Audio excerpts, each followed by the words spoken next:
Muy buenas tardes, muy buenas noches. Gracias por acompañarnos en este webinar muy importante a todos ustedes de Perú, de España. Estamos conmemorando el Día Mundial del Sueño. Se celebra cada año en el tercer viernes del mes de marzo. En esta ocasión vamos a hablar sobre un tema muy importante sobre qué es la medicina del sueño y beneficio del buen dormir. Y tengo la gran oportunidad de contar con el apoyo de la doctora Celia García Malo. La doctora Celia García Malo es una neuróloga experta en medicina del sueño, es codirectora del Centro Cisne, un centro multidisciplinario dedicado a la medicina del sueño en toda su extensión en la ciudad de Madrid, aunque atiende a pacientes en toda España. Sus principales áreas de interés son el insomnio, que es un problema muy común del sueño, el síndrome de piernas inquietas y la epilepsia. Así que, sin más demora, le voy a permitir a la doctora Celia García Malo que empiece su presentación, y todas las preguntas que tengan lo pueden escribir en el chat y al final de la charla las responderemos gustosamente. ¿Ya?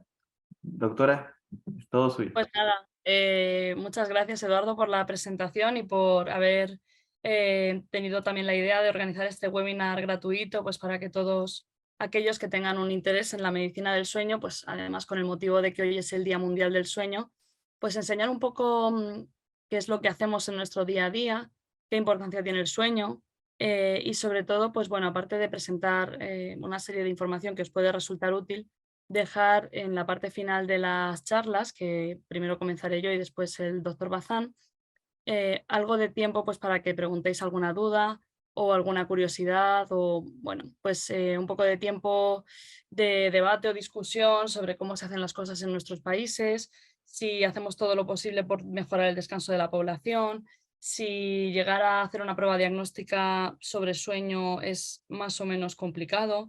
Y bueno, un montón de temas que yo creo que daría para muchísimo rato, ¿no? Pero bueno, como ha dicho Eduardo, si tenéis alguna pregunta o alguna cosa que comentar, pues por favor al final de las charlas abrimos micrófonos y podemos hacer un pequeño debate. Bueno, pues voy a comenzar con mi presentación sobre qué es la medicina del sueño, porque al final yo soy neuróloga y cuando haces la residencia, pues nadie te habla específicamente de que existe la medicina del sueño.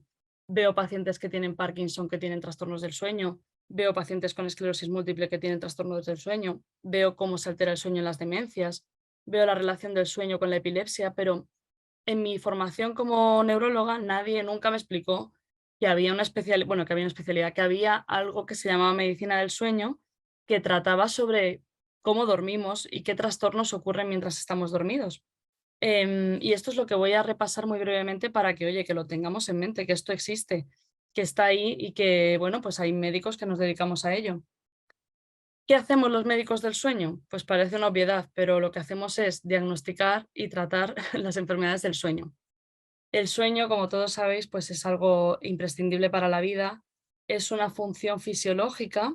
Cuando estamos dormidos no estamos, no sé cómo decir, paralizados, sino que nuestro organismo realiza un montón de funciones corporales que son absolutamente imprescindibles para que estemos sanos, a nivel físico, pero también a nivel mental. O sea, es un periodo que es necesario para regular hormonas, para regular el sistema inmunológico, para regular el sistema cardiovascular, la memoria, el estado de ánimo, etcétera, ¿no? Por lo tanto, hay que cuidar el sueño porque no tener buen sueño o tener trastornos del sueño, como después veremos, pues tiene un impacto en nuestra vida.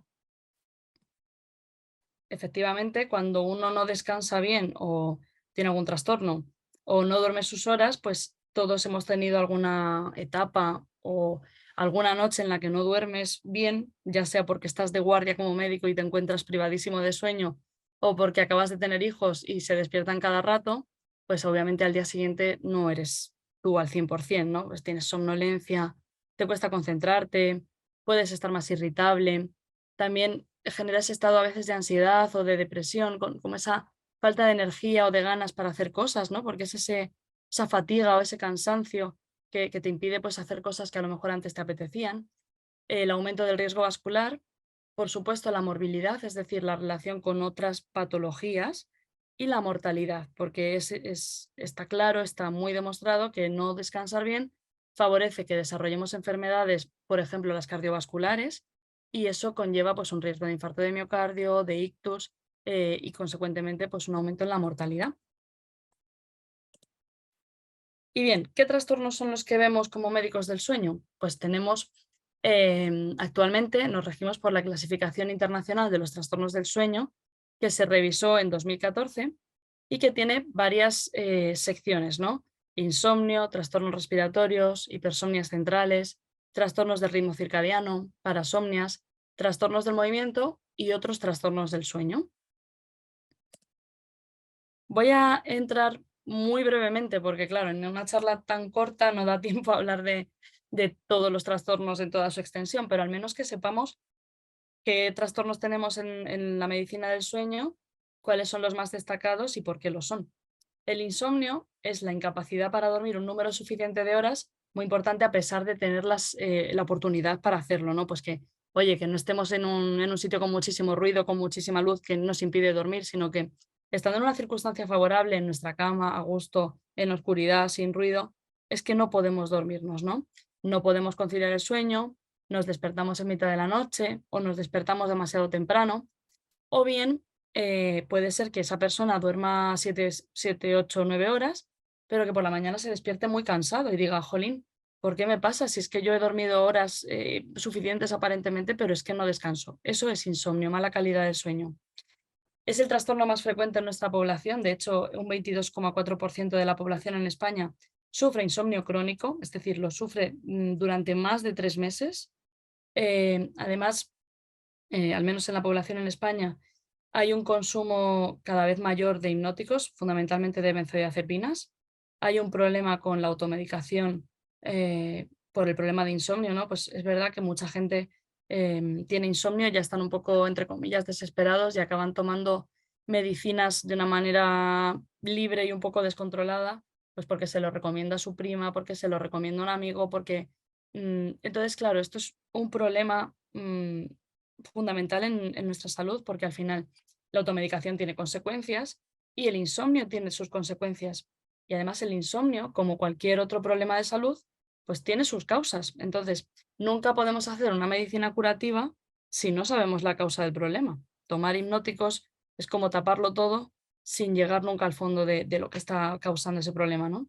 Al final, en definitiva, pues un deterioro muy importante en la calidad de vida para los pacientes que padecen insomnio. Los trastornos respiratorios, ¿qué tenemos aquí dentro de la clasificación? Pues fundamentalmente, hay más, pero fundamentalmente tenemos la apnea obstructiva del sueño.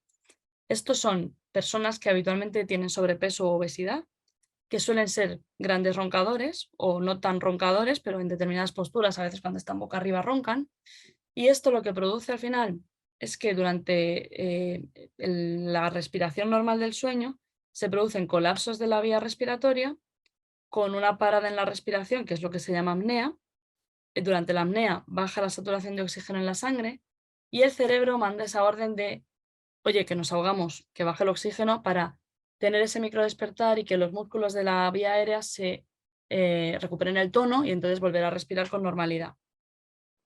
¿Qué produce además la apnea? Pues obviamente produce sueño no reparador, porque si cada rato que estoy dormido están ocurriendo estos eventos con esos microdespertares, pues obviamente la persona se despierta con sensación de que no ha descansado nada.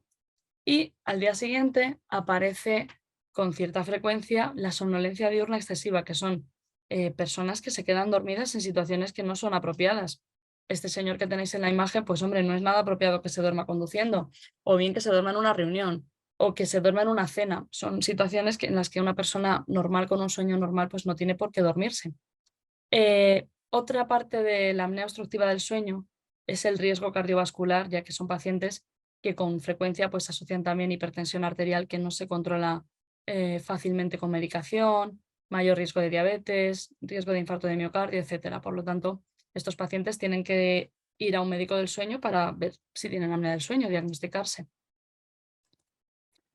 Las hipersomnias de origen central, aquí tenemos enfermedades tipo narcolepsia, hipersomnia idiopática, el síndrome de Klein-Levin y otras muchas.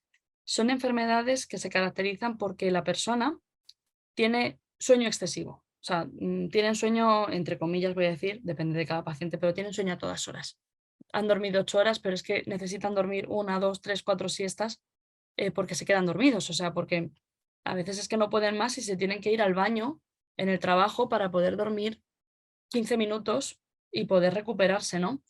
A veces hay otros síntomas que asocia la narcolepsia, como la cataplegia, que es la pérdida del tono muscular desencadenado por emociones, como la risa, por ejemplo, las parálisis del sueño, que es que te despiertas y tienes no puedes mover los músculos, estás como estás paralizado y genera también un estado de angustia, ¿no? Porque dura poco tiempo, pero es muy angustioso. Y luego las alucinaciones en transiciones vigilia-sueño, que es como la sensación o el soñar muy rápido, ¿no? Las entradas patológicas en fase REM, que es que prácticamente nada más dormirse ya están soñando y viendo imágenes y viendo cosas. Estas personas, lógicamente, desgraciadamente tardan muchos años en consultar y en diagnosticarse, por ejemplo, las personas con narcolepsia, pero obviamente no es normal tener sueño a todas horas. Es un trastorno del sueño. Siempre pasan con la etiqueta de, bueno, es que esta persona es que es muy dormilona, es que siempre está cansada, es que no tiene ganas de hacer cosas. Pero es una enfermedad. Y es que a veces cuando les dices a estos pacientes, mira, lo siento, o sea, lo siento, tienes esta patología, tienes narcolepsia, se les ilumina la cara porque dicen, por fin alguien sabe lo que me pasa, por fin me van a poder dar un tratamiento. Y les cambia muchísimo la calidad de vida, como en cualquier otra enfermedad. O sea que es importante saber que esto no es normal dormirse a todas horas. Los trastornos del ritmo circadiano, tenemos muchos en esta categoría, pero fundamentalmente voy a describir pues, el adelanto y el retraso de fase, que son el patrón alondra y el patrón búho. Pues ya sabéis que hay gente que es más diurna, que son, a ver, las personas mayores, los ancianos tienden un poco a tener este trastorno del ritmo circadiano, a despertarse a lo mejor a las 5 de la mañana, a las 4 y dormirse muy temprano. Esto, pues bueno, si no tienes ningún compromiso social ni laboral, pues puede estar bien, pero hay muchas veces en las que tu ritmo circadiano no coincide con lo que te pide la sociedad o lo que te pide tu trabajo. Entonces vas siempre como a contratiempo. Por ejemplo, una persona con un adelanto de fase le irá fatal trabajar por las tardes porque estará muy cansado al final del día, tendrá mucha somnolencia. Y el retraso de fase, que es lo opuesto, ¿no? Son como los típicos adolescentes que se quedan despiertos hasta toda, pues yo qué sé, a las 3, 4, 5 de la madrugada y luego por la mañana pues no hay quien les levante, ¿no?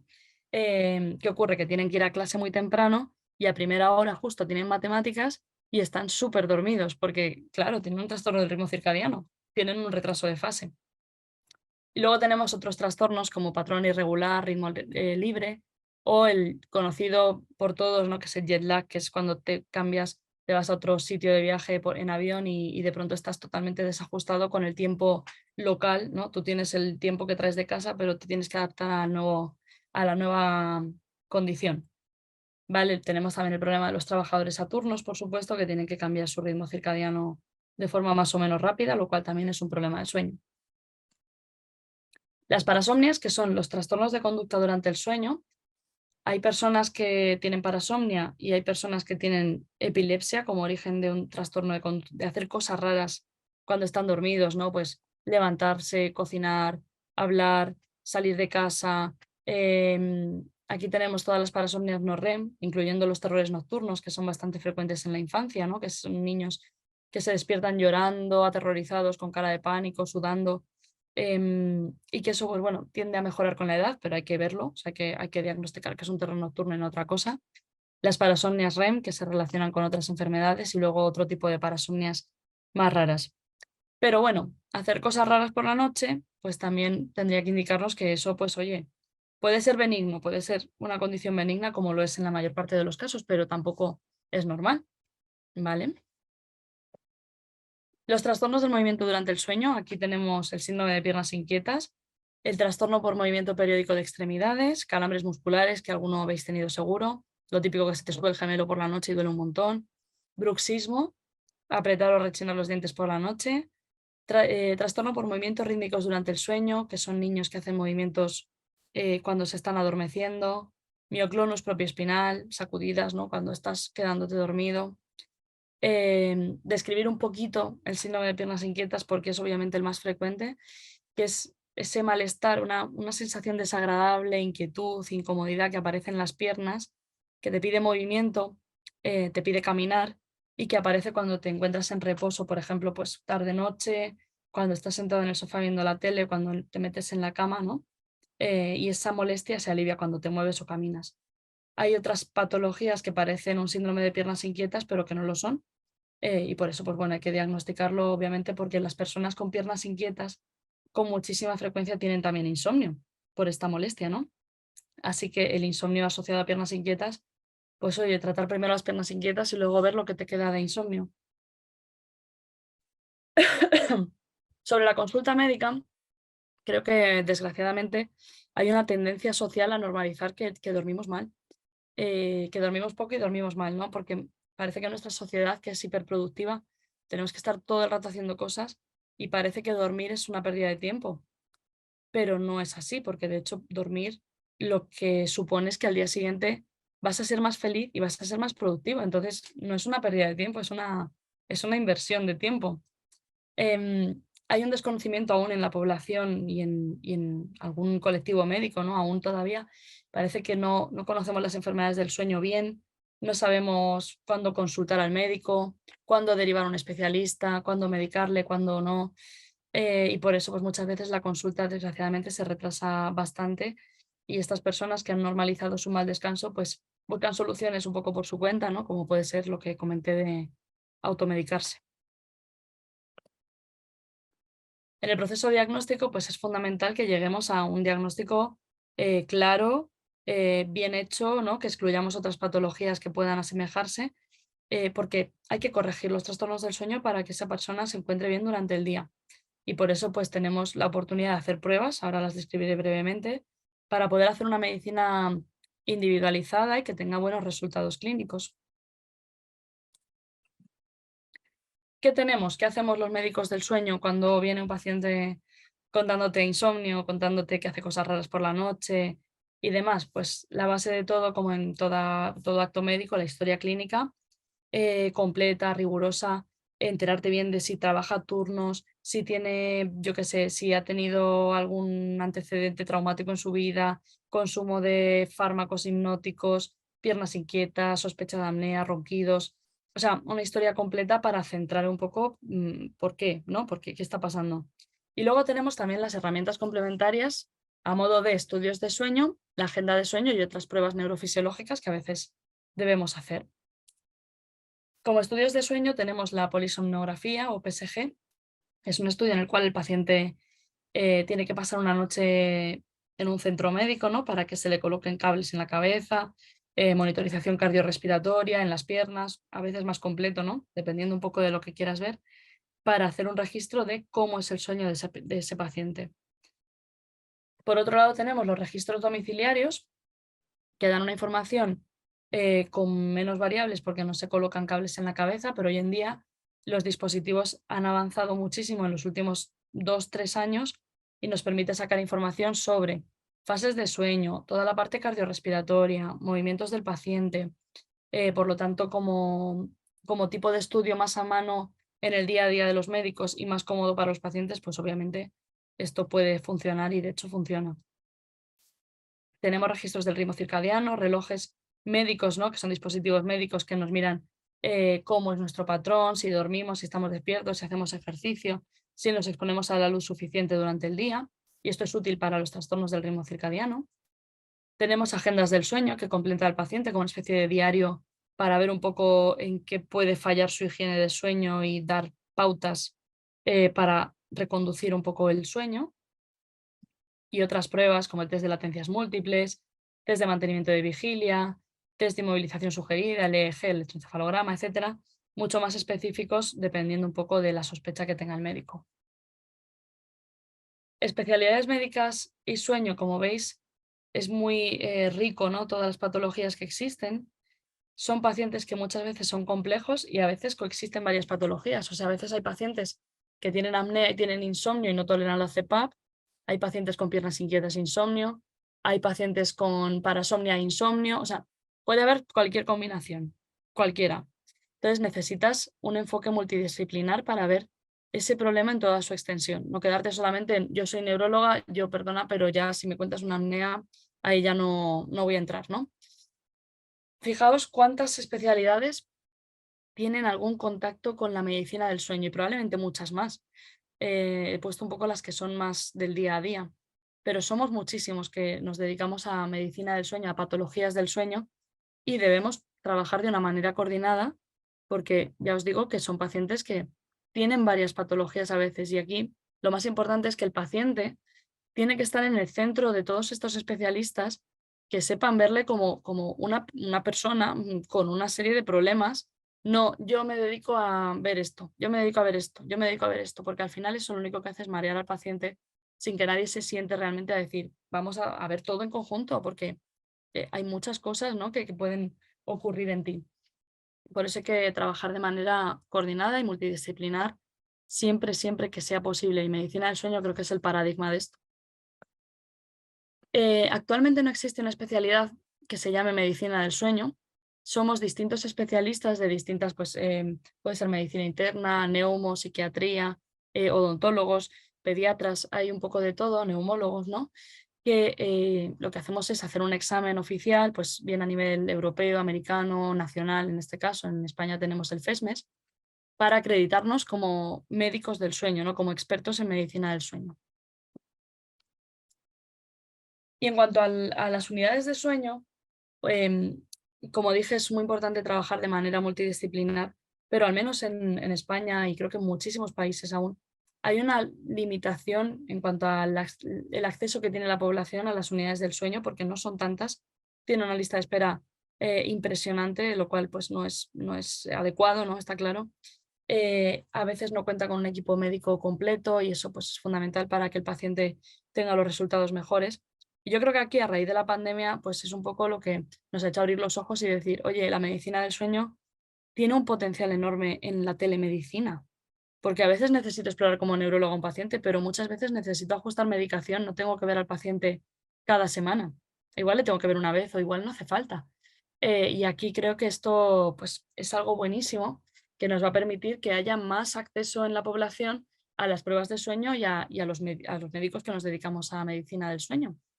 Porque claro, si vives en la ciudad, pues lo tienes más o menos fácil. Pero si vives en un pueblo remoto que casi no tienes acceso ni a un cardiólogo o te cuesta muchísimo llegar al hospital, pues imagínate si quieres hacer una prueba de sueño. Y esto creo que es algo que con esa idea un poco empezamos el proyecto de CISNE para hacer llegar la medicina del sueño a todas partes. Y bueno, realmente la medicina del sueño nos compete a todos. Yo creo que hay una parte de conciencia social que vamos tomando porque ya hemos interiorizado toda la sociedad, ¿no? Que es importante hacer ejercicio físico, es importante alimentarse saludable, ¿no? Comer bien. Pero nos queda el tercer pilar que es descansar, descansar bien. También falta un poco la conciencia médica acerca de qué pacientes tienen un trastorno del sueño y deben ser vistos en una unidad y mejorar un poco el le doy una benzodiazepina a todo el mundo porque sí, y así se acaba un poco el problema, porque no es así. Mejorar los programas formativos de los especialistas, ¿no? Dentro de lo que es formar a un neumólogo, a un neurólogo, etcétera, pues entrar un poco más en la medicina del sueño, fomentar que haya colaboración médica en las unidades y, por supuesto, acercar las unidades del sueño a nuestros pacientes, que es lo más importante. O sea, esto es lo que hace el médico, pues realmente es ver pacientes. Necesitamos que lleguemos a los pacientes. Y fundamentalmente, pues eso es lo que quería transmitir hoy acerca de qué es la medicina del sueño y qué hacemos los médicos del sueño, ¿no? Que a veces te miran un poco raro, ¿no? Cuando dices, bueno, soy neuróloga, pero me dedico a trastornos del sueño. Y mis amigas me decían, ¿y qué te dedicas a dormir? Digo, sí, también, también duermo, claro. Exactamente. Pero que bueno, que yo creo que es algo que incluso como sociedades científicas, ¿no? Colectivos médicos aún no saben a todo lo que nos dedicamos y todo lo que tenemos para tratar y para ayudar un poco a las personas. Así que bueno, pues te doy paso, Eduardo. Gracias, muchas gracias. Luego hacemos un poco de debate, si queréis, sobre todo esto. Y nada, pues mi compañero, el doctor Bazán, es un médico internista que tiene la especialidad en medicina del sueño y trabaja actualmente como especialista de medicina del sueño en REST. Es una empresa que está dedicada a tratar los trastornos del sueño, tiene un servicio de teleconsulta que funciona fenomenal y atiende pacientes en todo Perú. Y el doctor tiene fundamentalmente áreas de interés, la apnea del sueño, la fatiga y la somnolencia con el impacto que esto supone a nivel laboral, que creo que esto es sumamente importante y tenemos que, bueno, tenemos mucho por hacer en ese campo. Así que, pues bueno, adelante. Gracias, Celia. Muchas gracias por la oportunidad. A todos los que han acudido a este webinar. Empezaremos con esta breve presentación y ahí gustosamente respondemos todas las dudas o consultas que pudieran tener, ¿no? ¿Se ve, no, Celia? ¿Se ve? Perfecto. Sí, Entonces, perdón, cerré el micrófono, sí que se ve.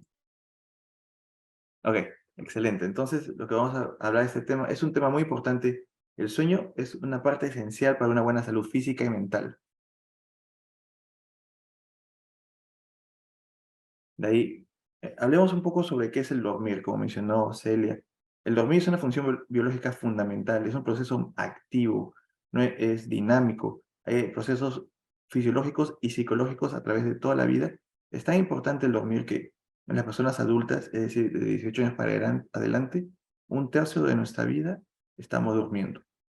Y durante ese periodo del sueño, mientras que uno está durmiendo, las memorias se consolidan, se almacenan, se mantiene una buena salud física y mental, se restablece la habilidad para concentrarse, prestar atención, nuestro metabolismo se regula, la hormona de crecimiento en los niños, la hormona de leptina, grelina, importantes para el control de peso, en el aspecto de los músculos, se regeneran, se reparan durante el sueño, así como también las articulaciones. Entonces el sueño es muy importante. Me falta agregar el sistema inmune también. Depende mucho del sueño para tener un sistema inmune preparado para enfrentar infecciones. Entonces, con respecto a las horas de sueño que uno tiene que dormir, dependiendo del grupo etario, del recién nacido, que puede ser de 14 a 17 horas en promedio, gradualmente va disminuyendo en los niños, adolescentes, en la población adulta, de que vamos a discutir más profundamente en este webinar, desde los 18 años hasta los 65 años aproximadamente, se estima que se tiene que dormir de manera efectiva entre 7 a 9 horas. Así es, 7 a 9 horas de sueño.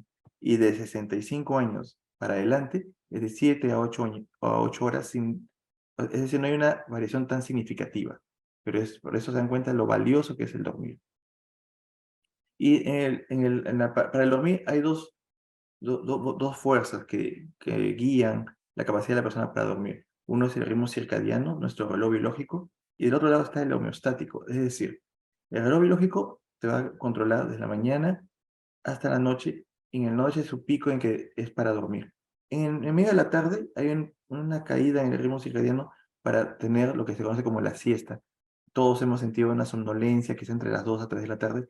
En ese pico se puede tomar una siesta, por ejemplo. Pero de nuevo, el pico para dormir nuevamente es en la noche y de ahí se empieza el sueño. Pero no trabaja solo, sino está también el proceso homeostático. Es cuando uno se levanta y se mantiene despierto durante todo el día, a través del día, hay mayor producción de una sustancia que se llama adenosina. La adenosina actúa a nivel del cerebro para incrementar el sueño. Y entonces, en el punto en la noche en que se unen ambas fuerzas, el ritmo circadiano y homeostático, es cuando se procede al dormir. De ahí es muy importante que hay que entender que el ser humano es un ser que duerme las noches. Y sabían de que el ritmo circadiano, el sueño, tiene varios ciclos, entre 4 a 6 ciclos a través de toda la noche. En cada ciclo que viene de la vigilia empieza el sueño ligero, sueño profundo y sueño MOR. El sueño MOR es cuando uno tiene, cuando uno sueña prácticamente, es el proceso de los movimientos oculares rápidos. Y después de ese ciclo se repite nuevamente a través de toda la noche. Y aproximadamente el sueño MOR constituye el 25% del sueño en total, pero gradualmente ese periodo va disminuyendo a través de la edad. En el grupo etario, a mayor edad, se reduce un poco y aumenta el sueño ligero. Ahí vamos a responder una de las preguntas que han escrito en el chat. Entonces hay que ver lo que mencionó Celia sobre la fatiga y la somnolencia que me interesa. Son como primos, pero no son la misma definición. La fatiga es esa falta de energía, esa falta de energía tanto física y mental, ¿no? Que se podría mejorar con un descanso. En cambio, la somnolencia es cuando hay inatención, frecuentes periodos de dormirse a través del día y un esfuerzo para mantenerse despierto.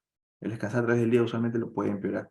Y la fatiga es una de las molestias más comunes en la consulta ambulatoria, en la consulta externa, 1 de cada 5 aproximadamente en los Estados Unidos y que no varía en países como el nuestro, en Perú, y debe ser similar en España. ¿Y cuáles son las causas de esa somnolencia? Somnolencia significa sueño en el día, somnolencia diurna, sueño en el día, y los disturbios o alteraciones del sueño. Hay 5 principales categorías relacionadas a la somnolencia y los disturbios del sueño en el área del trabajo. La primera es privación de sueño. Por X motivos, la persona duerme menos horas de las recomendadas. Trastorno del sueño, como mencionó en gran detalle la doctora García Malo. Ellos también, ahí vienen los desórdenes del ritmo circadiano. Hay condiciones médicas que podrían también perjudicar la calidad del sueño. Artritis, fibromialgia, insuficiencia cardíaca congestiva, enfermedad de los pulmones, como enfermedades de pulmonar obstructiva crónica, reflujo gastroesofágico, asma. Hay muchas que pueden alterar el sueño y eso lleva a somnolencia. Uso de ciertos medicamentos. Entonces, una persona con problemas del sueño debe ser evaluada en esas 5 categorías por parte del médico especialista, como mencionó la doctora García Malo. Tiene que ser una historia clínica completa, detallada, minuciosa. Es de gran valor para determinar el trastorno o trastorno del sueño que está afectando la calidad de esa persona. ¿Y cuáles son las causas de una pérdida crónica del sueño? Tenemos, como mencionó, el insomnio y la apnea del sueño son los trastornos del sueño más comunes. De ahí sigue el trastorno del trabajo por turnos, como ya mencionó, la fase de sueño retrasada. Hay condiciones médicas, como ya mencioné, sufrir de un infarto cerebral, enfermedad de Parkinson, Alzheimer, que la doctora puede comentar más brevemente más adelante, la doctora García Malo, fibromialgia, asma, obesidad, desórdenes psiquiátricos. Hay medicamentos que también fomentan el estado de alerta, como los esteroides, la prednisona, o cuando una persona quiere dejar de fumar, o utiliza parches de nicotina, medicamentos para reducir el flujo, el volumen de líquido en el cuerpo para presión, para hipertensión arterial, los diuréticos, efedrina para reconexión nasal pueden causar más vigilia, mientras que otros medicamentos causan somnolencia, medicamentos para el resfrío, los antihistamínicos, ansiolíticos, medicamentos para el control de convulsiones, epilepsia, para controlar la depresión, relajantes musculares, sedantes hipnóticos, como también se mencionó previamente. Entonces, hay una gran variedad de puntos a revisar en detalle en una persona que tiene problemas para dormir. Es bien complejo. De ahí, las consecuencias de la privación de sueño. Más del 60% de los colaboradores o trabajadores en turno de trabajo rotativo, o sea, que trabajan de día, después hay un periodo de descanso, trabajan de noche, ellos reportan pérdida de sueño. Como mencioné previamente, viendo nuestro proceso homeostático y nuestro reloj biológico, el ritmo circadiano, somos personas que tenemos que dormir de noche. Entonces, ese es uno de los problemas que está afectando al mundo actual de los trabajos rotativos. La productividad de un colaborador fatigado le puede costar a la empresa, al empleador, entre $1,200 a $3,100 por cada colaborador de manera anual. Eso lo reportó el National Safety Council de Estados Unidos. Ahora, la somnolencia excesiva se presenta en 3 de 4 personas que trabajan por turnos, comparado a un poco menos del 8% en personas que trabajan de día. ¿Y cómo es el rendimiento cognitivo? ¿Se ha afectado o no? Se ha afectado. Hay reducción de la vigilia, aumento de los errores, disminución del tiempo de respuesta y compromiso del razonamiento lógico, memoria, aprendizaje y creatividad, como mencioné previamente. Hay compromiso del funcionamiento psicomotor, lo que lleva a un aumento del riesgo de errores y lesiones con uso de equipo de maquinaria.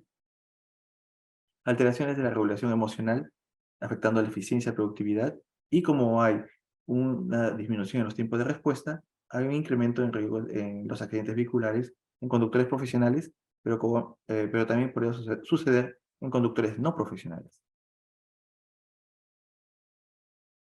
Y la importancia del sueño según el National Safety Council, que regula o trata de brindar una protección de los trabajadores a nivel en los Estados Unidos. Es tan importante el sueño que lo han reportado que es fundamental para lograr una buena salud de manera integral.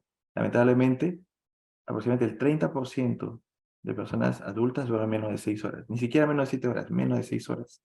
Y esa privación de sueño, con los cambios hormonales, el compromiso a nivel de la salud mental, incrementa depresión, como mencioné, obesidad, problemas de infarto de miocardio, enfermedades cardiovasculares. La fatiga lleva un costo para el empleado de aproximadamente $136 millones en el sistema de salud, en visitas ambulatorias, emergencia, consultas de emergencia, medicamentos.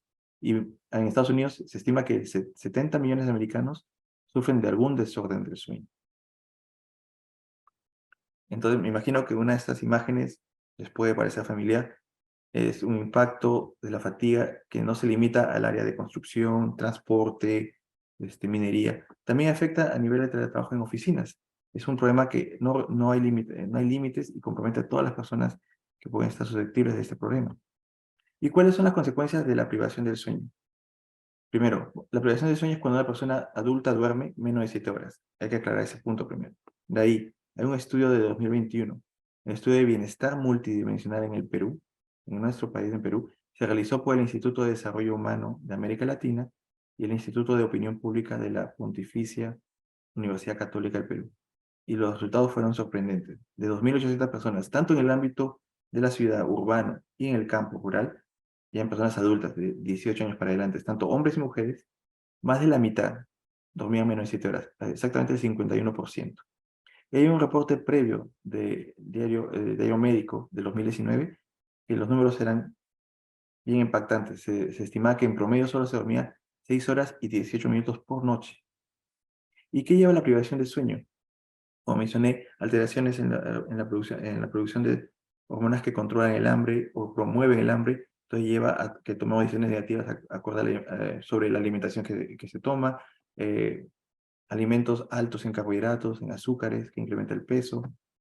Altera también hay una actividad simpática, hay un incremento de la actividad del sistema nervioso simpático en el cuerpo cuando uno duerme con privación de sueño, que aumenta la presión arterial, lleva a hipertensión, a infarto del corazón, accidentes cerebrovasculares, es decir, un infarto a nivel cerebral, diabetes, demencia está demostrado. El sueño es muy importante para liberar o limpiar esas toxinas que se tienen a través del día. Si se duerme menos horas, se acumulan esas toxinas y a la larga, no quizá a los 20 años, quizá no a los 30 o 40 años, pero a 50 o 60 años, puede notarse una demencia temprana relacionada a privación del sueño. Muerte súbita, obesidad, depresión, libido disminuido, trastorno de salud mental, la privación del sueño por las causas que puedan ser como por apnea del sueño, síndrome de piernas inquietas, puede llevar a depresión, ansiedad y al abuso de sustancias, como mencionó la doctora García Malo.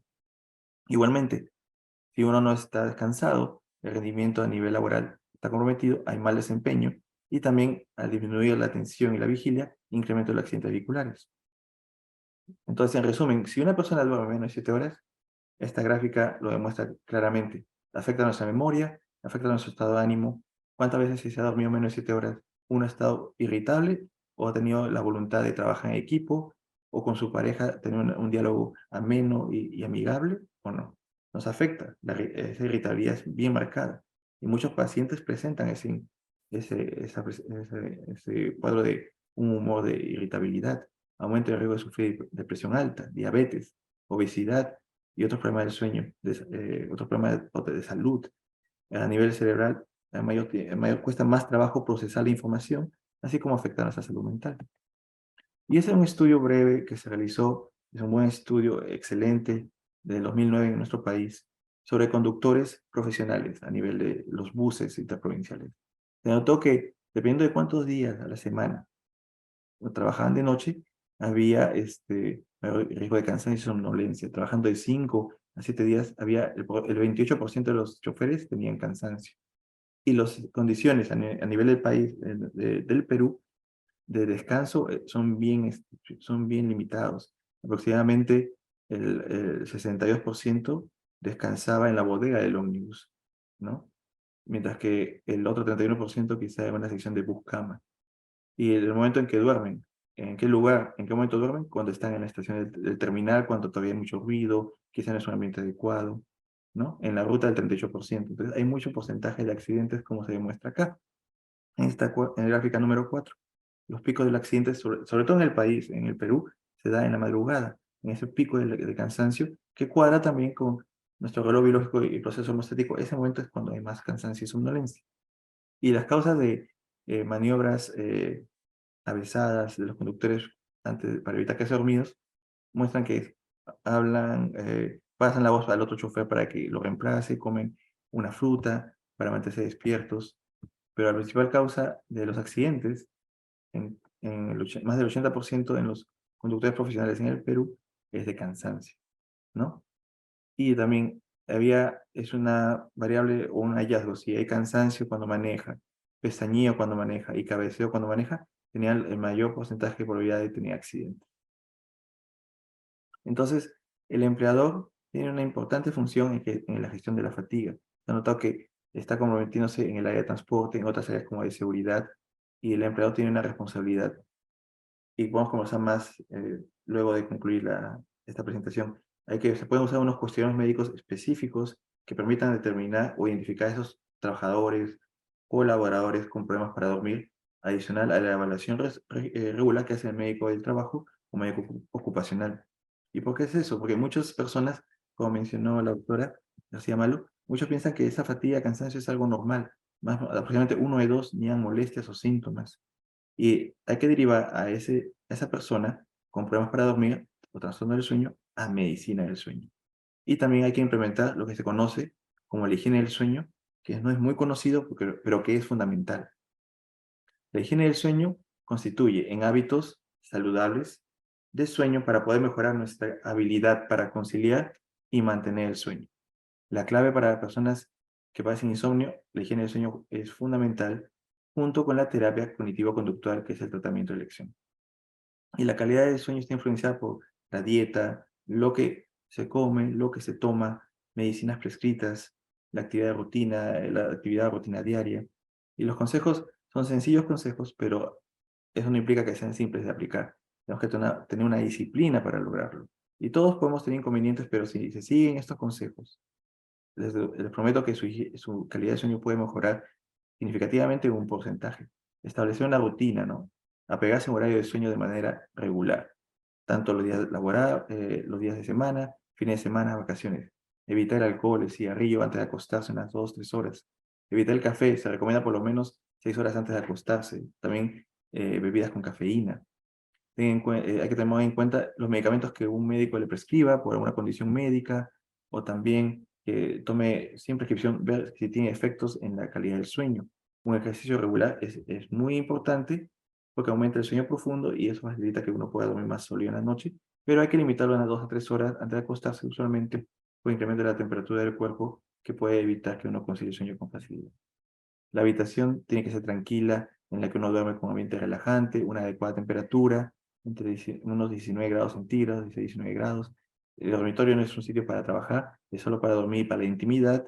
Evitar los equipos electrónicos por lo menos unos 30 minutos antes de dormir y tener una cena ligera unas 2 a 3 horas antes de acostarse. La ingesta de alimento también da una señal al cerebro de que hay que estar despierto por el proceso de la digestión. ¿Y qué alimentos se pueden o es recomendable evitar antes de acostarse? El café, el té verde, el chocolate, alimentos muy condimentados, legumbres, ya que pueden causar indigestión, el alcohol y la gaseosa, como mencionamos. Y hay unos grandes beneficios que uno puede darse cuenta al seguir la higiene del sueño. Incremento de la creatividad, ayuda a controlar el peso o perder peso. Te sientes más sano, con mayor energía, mayor vitalidad, mejora la memoria, la capacidad de aprendizaje, ¿no? Protege al corazón de condiciones médicas, reduce la depresión y también fortalece la relación de pareja, tener más, disminuir esa irritabilidad y permite un mejor rendimiento a nivel laboral, ¿no? Personal y familiar.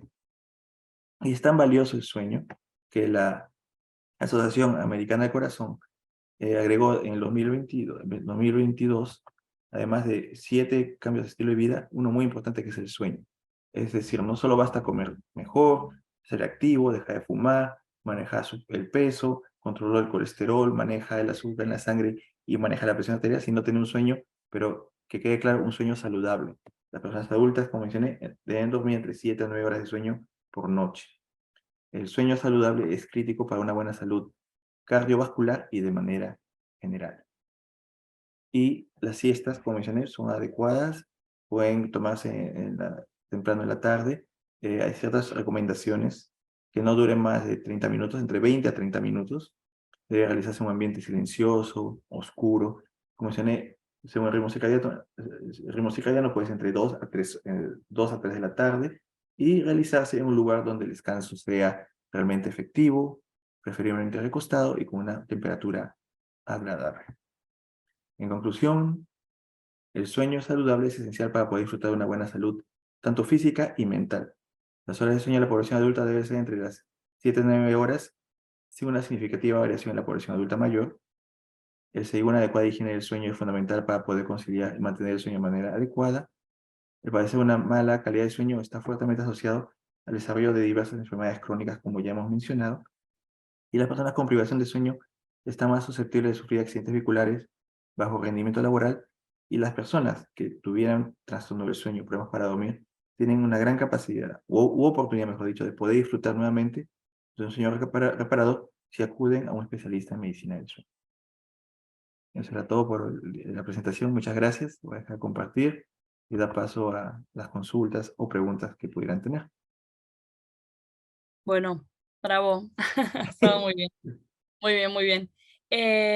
No sé qué te parece, Eduardo, porque hay personas que han escrito en el chat, pero no sé si alguien quiere intervenir activando el micrófono y tal. A lo mejor es más... Si alguien quiere activar el micrófono y hablar, ¿Pueden levantar la perfecto. mano? Levanten la Es mano. o levantar la mano y si no, pues leemos preguntas del chat. La señorita Cristian Soria. Buenos días. Mi nombre es Yanira Jung. En realidad me conecté por el enlace de mi esposo. Él está bastante preocupado por estos trastornos del sueño que tanto la doctora como usted, doctora, han explicado. Sí, bueno, yo me encuentro en una provincia de Perú, en Trujillo. En realidad ha sido muy difícil para mí encontrar un especialista que pueda tratar de estos trastornos. Por lo que he entendido un poco y he estudiado, creo que yo sufro de una apnea de sueño. Tengo estos trastornos de no poder dormir continuadamente y ya estaré programando con usted alguna cita más personalizada, pero quisiera un poquito que nos ahonden sobre este trastorno. Voy a un poquito contar mi caso. Yo sufro de lo que me da es unos especie de ahogos, no puedo respirar por segundos. Cuando estoy dormida me pasa generalmente esto. Entonces, ¿qué alguna recomendación pueden ustedes darnos de manera general? Yo entiendo que cada caso es particular, pero ¿qué alguna recomendación yo podría tener a partir de ahora? Muchas gracias. Celia, te cedo el paso primero. Y esa situación. Sí.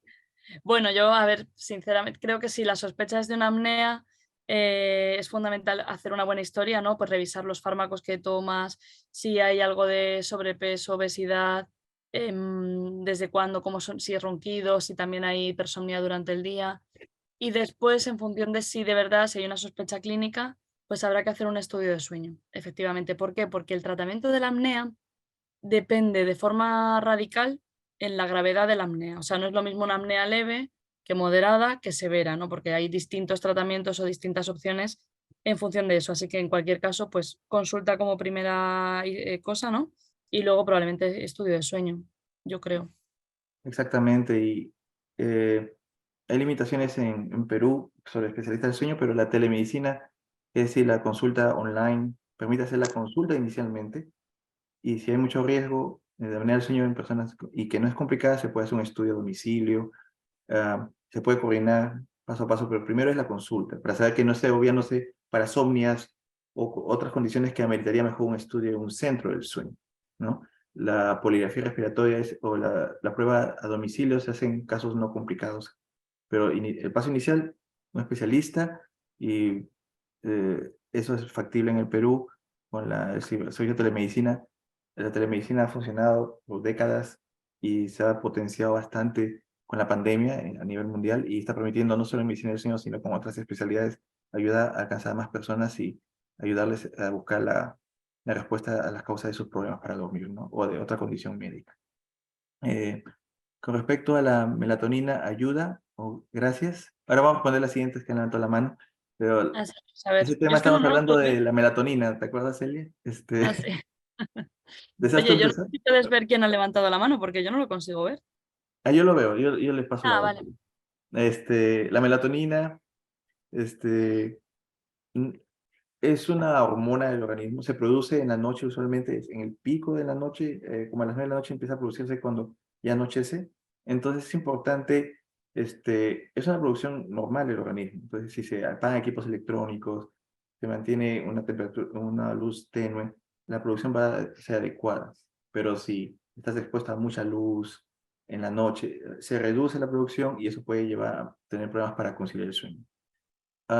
Si tienes un insomnio agudo, que puede ser hasta menos de 3 meses, puede intentarse la melatonina en dosis bajas. Hay que tener cuidado en niños. Dosis muy altas pueden causar intoxicaciones o inclusive admisiones a cuidados intensivos.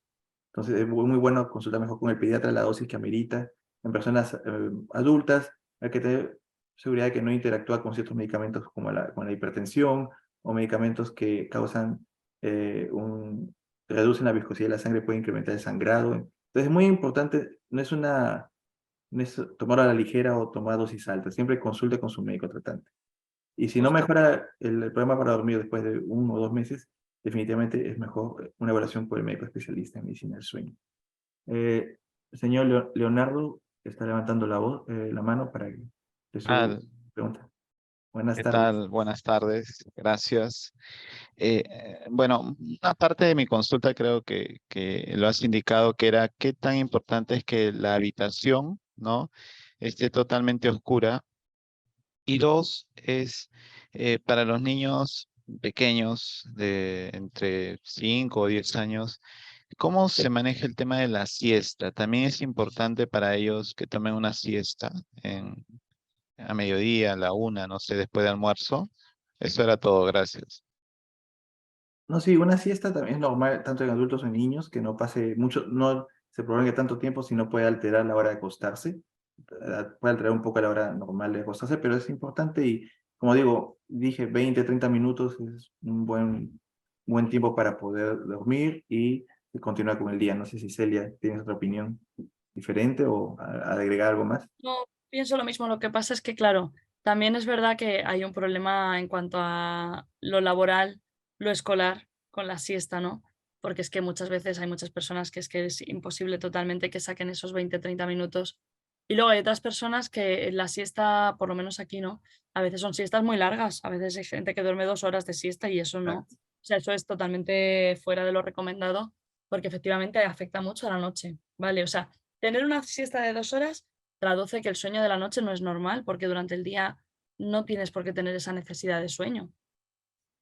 Exacto, no debería. Es bastante proteger las horas del niño, sí, porque como comenté, conforme de pequeño, que recién nacido, son 14 y 6 horas va bajando, tiene que dormir sus 10 horas, 11 horas, o sea, dependiendo de la edad, hay que tratar que duerman en la noche, acostarse temprano, que sea una buena higiene del sueño, es fundamental para los niños. Si no duermen bien, altera su rendimiento colegio, ¿no, Celia? Justo, Hiperactividad. viniendo un poco aquí al tema de la siesta, había una pregunta antes que se me la Sí. leí en el chat, que era si es igual dormir por el día que dormir por la noche.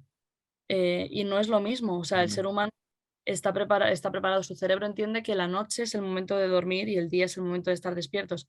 Por lo tanto, no es lo mismo dormir durante la noche las horas de sueño normales que hacerlo durante el día. Y al igual pasa con la siesta, ¿no? La siesta es un periodo breve de sueño que se puede hacer a lo largo del día, pero no es de la misma calidad ni puede serlo nunca que el sueño de una noche. Exactamente, nunca va a ser lo mismo. O dormir de día, o sea, los trabajos por turnos, dormir de día jamás van a ser la misma calidad. Es inherente que sufren de insomnio, cansancio, como mencioné, la fatiga, somnolencia es muy común en los que trabajan por turnos o rotativos o de noche, y tiene mayor incremento de complicaciones médicas. Entonces, tienen que proteger más que nunca su calidad del sueño con una buena higiene del sueño. Lo más que pueda ir del trabajo a su casa, la familia que apoye, en que descanse aunque sea unas 4 o 5 horas, porque es difícil dormir de corrido esas 8 horas que necesita hacer una actividad en la casa o recoger a los hijos. Como mencionaste, hay actividades familiares, volver a la casa y dormir otras 2 o 3 horas para poder entonces ya enfrentar su trabajo nocturno, ¿no? Entonces Mm. es bien importante ese apoyo familiar también. Ah, Hay una pregunta sobre las personas a partir de los 60 años les es difícil conciliar el sueño y despiertan muy temprano. Recomendaciones. Bueno, deberían dormir sus 7 a 8 horas. Lo que pasa es que conforme pasan las décadas de la vida, el sueño ligero se incrementa y el sueño profundo, el sueño MOB se reduce. Entonces no es que tengan que dormir menos horas, sino la calidad de por sí va afectándose, se reduce la calidad. Por eso, más que nunca, las personas adultas tienen que seguir una buena disciplina de dormir bien. ¿Y cuántos adultos en mi familia también usan su tableta, su celular y no siguen la higiene del sueño y duermen mucho en el día y alteran su ritmo circadiano, o sea, alteran su hora de acostarse si se trasnochan hasta las 12 de la noche, 1 de la mañana y se altera todo. Sí, y Entonces, aparte otra cosa importante, en esta franja de edad, ¿no? A partir de los 60 años, es cuando más frecuente es que aparezcan los trastornos del sueño tipo apnea o, por ejemplo, síndrome de piernas inquietas. Entonces, insomnio fisiológico, entre comillas, porque es normal dormir menos horas y hacerlo con menos profundidad, pero si una persona de esa edad duerme un número que parece adecuado de horas, pero no se levanta fresco, no se levanta descansado, ojo, porque puede ser una apnea del sueño, que es bastante frecuente. exactamente. Es muy común. Y bueno, en España, en Perú, la población adulta está aumentando, ¿no? La pirámide demográfica está invirtiéndose, ¿no? Y los jóvenes están yendo para abajo y se está más gordito. Entonces, más personas de edad mediana, edad mayor. Entonces, hay que cuidar a las personas mayores. La señorita Pilar Ramiro desea darnos algún comentario. ¿Me escucháis? Sí. Sí. A ver, yo quería comentar una cosa. Estoy diagnosticada desde el año 97 de síndrome de las piernas inquietas y de apnea del sueño. A raíz de ahí, no he conseguido, he ido cada vez a más y ya se me ha hecho un insomnio crónico. Tengo fibromialgia, síndrome de fatiga crónica y un montón de patologías. Y yo quisiera que me aclararan un poco sobre la terapia cognitivo-conductual,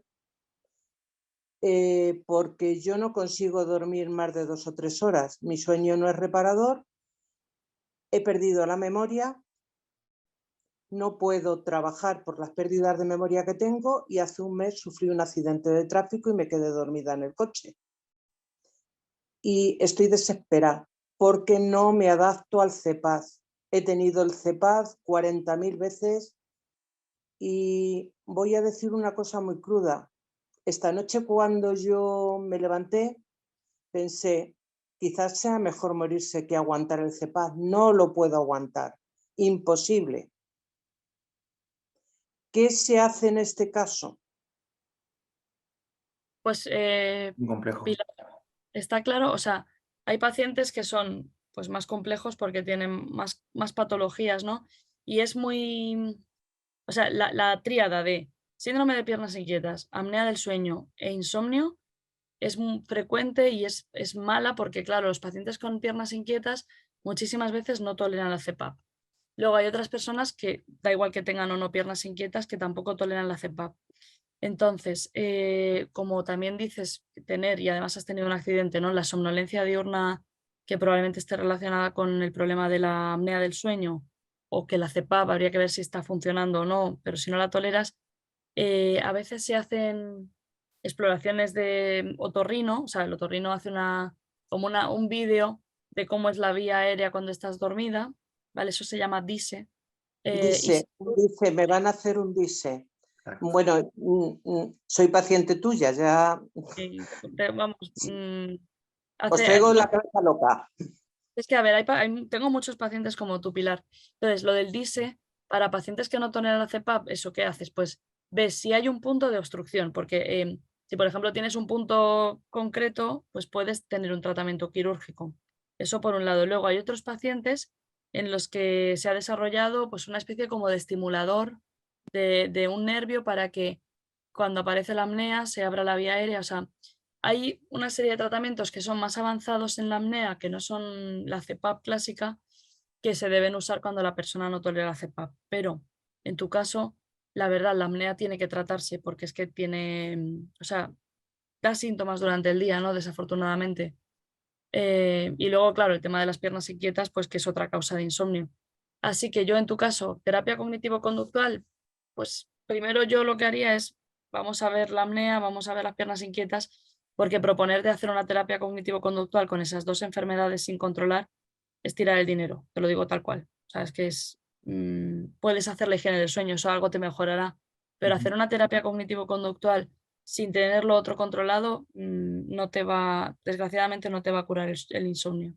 No sé si tú, Eduardo, a De ver, ¿tú qué acuerdo, sí, hay que hacer una nueva revelación de tu apnea del sueño, dependiendo del estudio que tuviste, hace cuánto tiempo fue el último estudio, ver los medicamentos que estás tomando para el síndrome de piernas inquietas. Algunos de ellos pueden perder la efectividad a pesar que se incremente la dosis.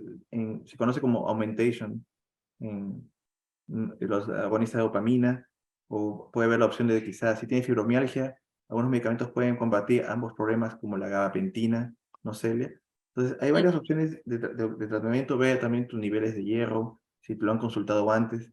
En muchas personas suplementación de sulfato de hierro ayuda bastante con el síndrome de piernas inquietas, y a la vez tratar la apnea del sueño, o implementar la higiene del sueño también, y poco a poco poder implementar la elaboración con la parte de psiquiatría para un trabajo integral en tu caso, ¿no? Pero si no se trata la apnea del sueño, difícil poder combatir todos los demás otros desórdenes que tiene. Como comentó Celia, muchos pacientes pueden tener varios desórdenes del sueño juntos. Entonces, es bien complejo, no es tan sencillo. Pero bueno, Pero no hay que rendirse, o sea, lo que tenemos que hacer es, a ver, hay opciones y ha avanzado bastante el tema de la apnea recientemente, entonces, pues hacer una nueva evaluación a ver en qué punto estamos, y si no toleras la cepa, pues buscar tratamientos alternativos. No hay, no hay otra. exactamente. Y como mencionó también, como ese tipo de marcapaso ayudaría, o tal vez el dispositivo de danza mandibular. Hay otras alternativas de tratamiento para la apnea del sueño, pero sería bueno también reevaluación de esa condición médica, dependiendo de hace cuánto tiempo tuviste tu último estudio, ¿no? ¿Cómo tratar el síndrome de piernas Gracias. inquietas, Celia? Es Uf, varias alternativas. Bueno, primero diagnosticarlo bien, ¿vale? O sea, eso, paso número uno, saber que son piernas inquietas y que no es otra cosa, porque a veces piernas inquietas es un poco difuso y a veces no es. O sea, un síndrome Sí, de piernas inquietas bien diagnosticado, hay como dos vías de tratamiento, ¿no? Una vía que es, como ha dicho el doctor Bazán, la terapia de reposición de hierro, porque es una enfermedad en la cual se produce un déficit de hierro a nivel cerebral, y a veces, pues si tú suplementas con hierro en pastillas o lo haces por vía intravenosa, eso puede mejorar los síntomas y hay pacientes que mejoran mucho con eso. Y la otra vía del tratamiento, que son lo que se llaman los tratamientos sintomáticos, que son medicinas pues tipo gabapentina, pregabalina, agonistas dopaminérgicos, otros fármacos que tú puedes dar para evitar las molestias y evitar los movimientos de las piernas. Depende de cada paciente el tema del hierro o el otro tema. O sea, eso es hacer una analítica, ver si hay opción de tratamiento con hierro, y si no se puede usar el hierro en ese momento, pues repetir una analítica pasados unos meses, porque a veces la puerta de tratamiento con hierro se abre y al final pues es el tratamiento más seguro y uno de los tratamientos que son efectivos. exactamente. Entonces, hay varias alternativas, pero lo principal es la evaluación inicial, y de ahí se puede ver todas las alternativas de tratamiento, ¿no? Este dice, mi hija de 16 años tiene dolores de cabeza muy frecuentes. El neurólogo después le tomó una resonancia con contraste, no encontró nada. Podría ser estrés y debía ser porque no duerme de corrido. Suele levantarse de madrugada de manera repentina y durante el día tiene demasiado sueño. En ese caso, ¿qué puede hacerse?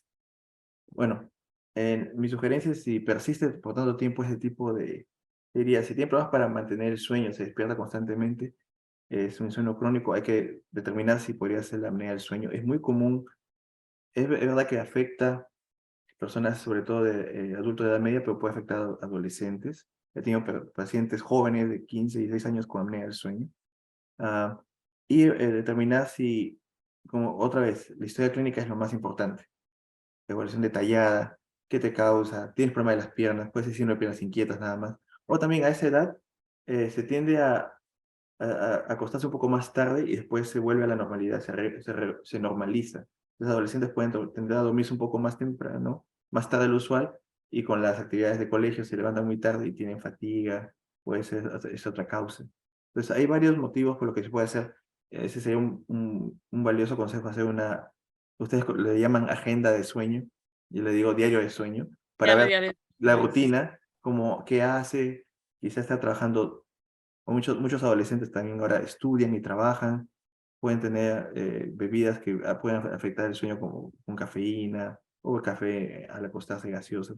Es bien importante todo ese estudio, esa evaluación primero, ver la historia familiar, puede ser que también haya factores en la familia, síndrome de piernas inquietas en familia de primer grado, también aumenta el riesgo, o también fue apnea del sueño, tal vez ronca o no ronca, la estructura anatómica de la persona también, un mentón pequeño, retraído, son varios factores. Yo siempre empezaría por esa evaluación y de ahí se puede dar todas las alternativas para ir descartando paso a paso cuál podría ser la enfermedad o la condición médica. No sé qué opinas, Celia. Pues exacto, o sea, lo mismo. Una buena consulta, pues viendo todas las posibles causas. Y el dolor de cabeza, efectivamente, hombre, una resonancia normal pues ya es tranquilizadora, ¿no? Pero un dolor de cabeza también es un síntoma de falta de sueño. Muchas veces pacientes que tienen tendencia a tener dolores de cabeza cuando no duermen, pues les viene la migraña o desarrollan una cefalea crónica diaria. Así que eso hay que revisarlo. Sí, ¿a qué hora es recomendable cenar y a qué hora irse a dormir? Depende. Depende. Bueno, depende. Yo creo que lo recomendable es cenar pues al menos 2-3 horas antes del momento de irse a dormir. Si llegas a casa muy tarde, por ya tarde noche, ¿no? Si llegas a casa a las 9, pues lo ideal es cenar algo lo más ligero, ¿no? Y esperar esas 2-3 horas y después irte a dormir. Pero nunca, nunca, nunca hacer una cena súper abundante, rica en grasas, o sea, alimentos que, obviamente el alcohol, ¿no? Que también empeora el sueño. Alimentos que sean, digamos, difíciles de digerir, empeora el sueño. Y sobre todo, cenar y meterse en la cama, pues también es algo que va a hacer que descansemos mal. Exactamente. Y muchas personas pueden reportar reflujo, ¿no? Típicamente reflujo, o puede complicarse con una asma nocturna, sibilances. Entonces es muy Sí. importante una dieta, la cena es importante como el almuerzo, el desayuno, pero ligero y como menciona Cecilia, 2 a 3 horas antes de irse a dormir. La señorita Carolina González tiene una pregunta, ha levantado la mano, o un comentario. Hola, buenas tardes. Un favorcito. Yo sufro, ya he tenido tratamiento para el sueño.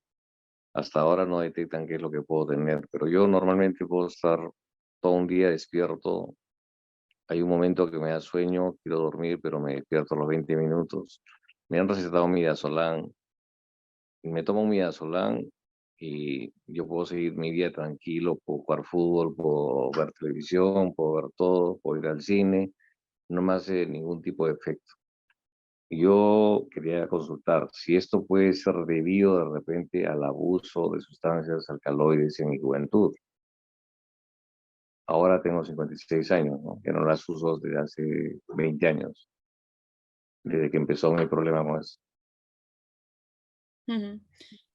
Hombre, habría que valorar todos los factores que puedan tener que ver, ¿no? Porque, claro, una cosa es la falta de sueño. Hay pacientes que de pronto pierden el sueño, ¿no? Y no necesitan dormir y se sienten como fenomenal, están muy enérgicos, están como muy arriba, muy, lo que se llama hipertímicos, ¿no? Como demasiado, demasiado contentos con la falta de sueño.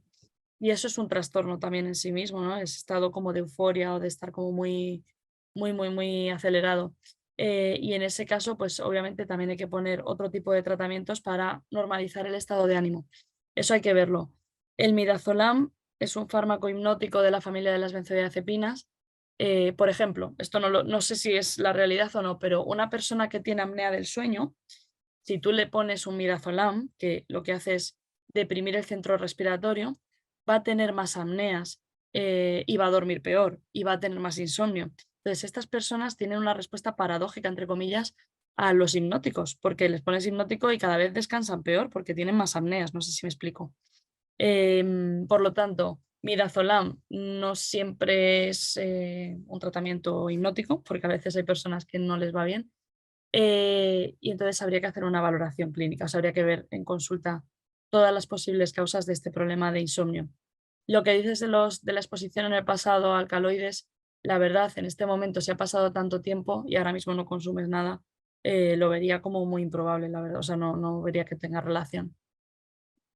Sí, como mencionas, Celia, quizás la sensación de que no duerme nada, lo que pasa es que puede ser un sueño muy ligero, muy superficial, y que impresiona de que uno está despierto, pero realmente están cabeceando constantemente. Tengo personas que los he evaluado y sienten que no duermen, y sí duermen, pero constantemente están teniendo apneas o hipopneas, esas pausas de respiración que comentaron en la presentación de la doctora García Malo, y se despiertan constantemente y no se dan cuenta, ¿no? Pueden tener algunos episodios que puedan mencionar, pero no es lo común, y tienden a tener o a consumir medicamentos como los que mencionó, y es un efecto paradójico, exactamente. He tenido pacientes que están en clonazepam 1 miligramo o 2 miligramos y después llegan a niveles no recomendables por la seguridad de proteger la vía aérea, ¿no?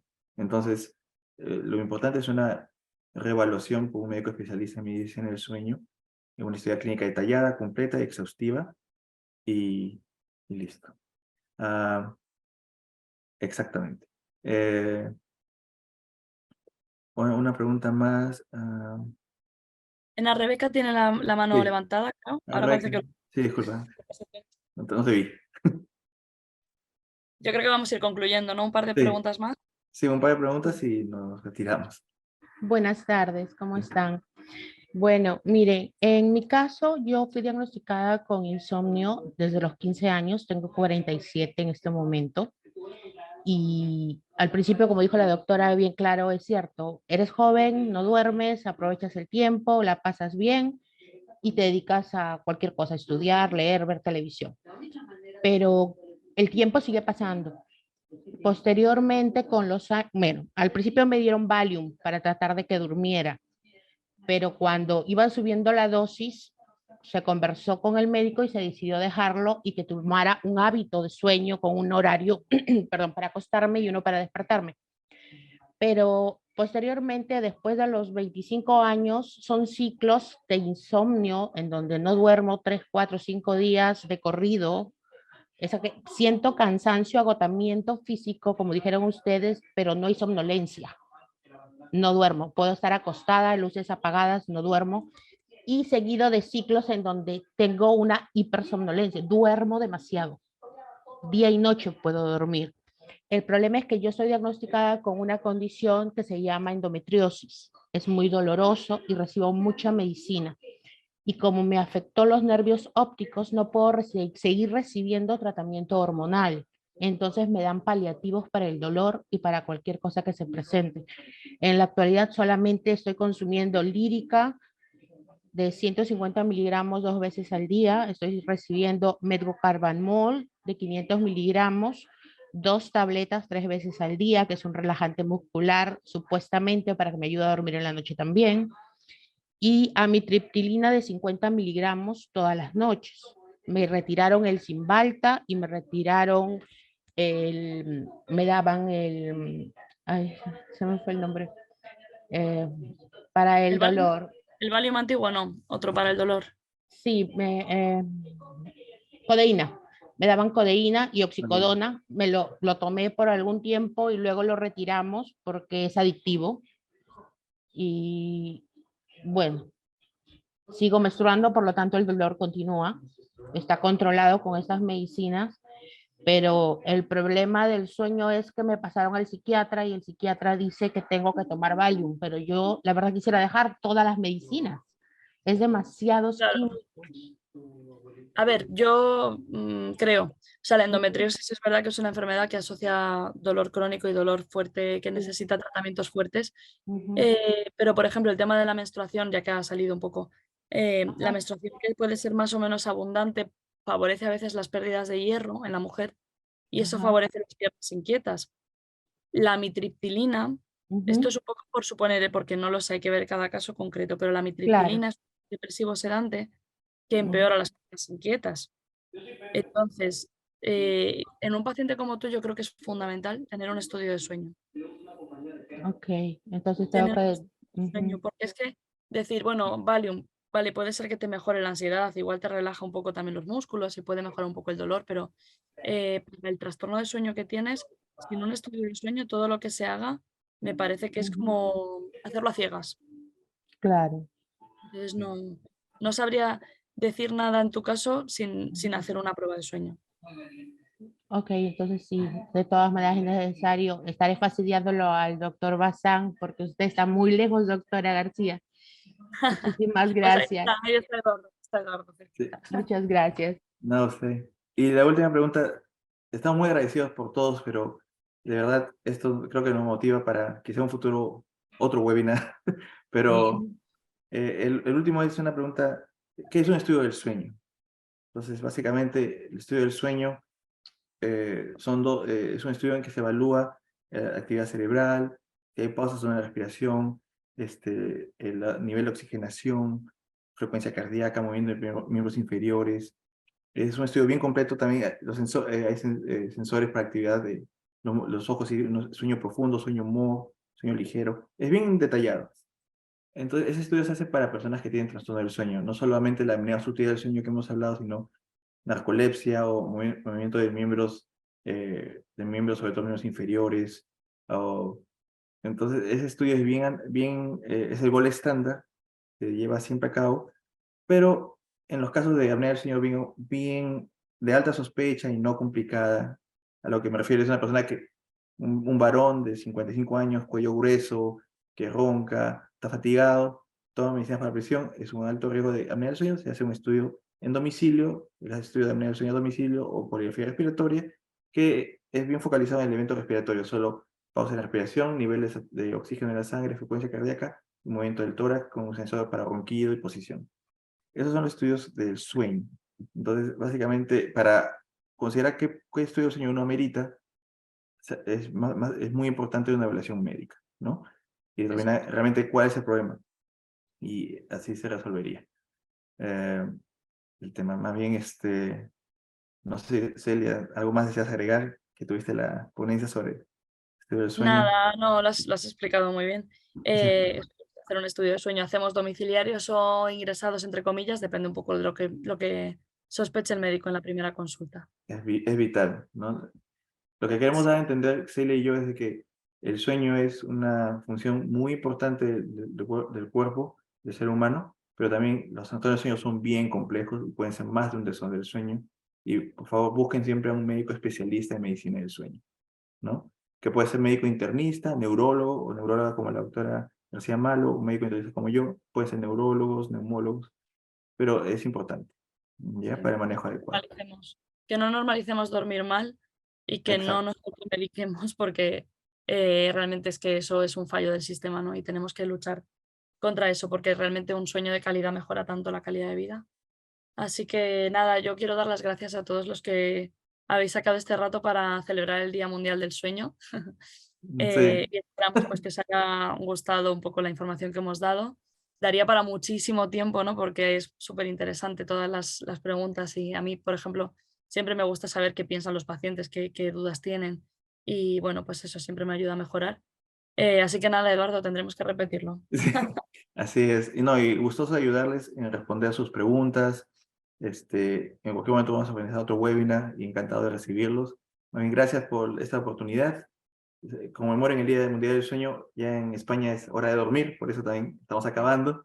Y en Lima todavía hay tiempo, pero descansen, que tengan un buen día y estamos viendo en un pronto webinar. Muchas gracias a todos. Gracias, hasta luego. Hasta luego.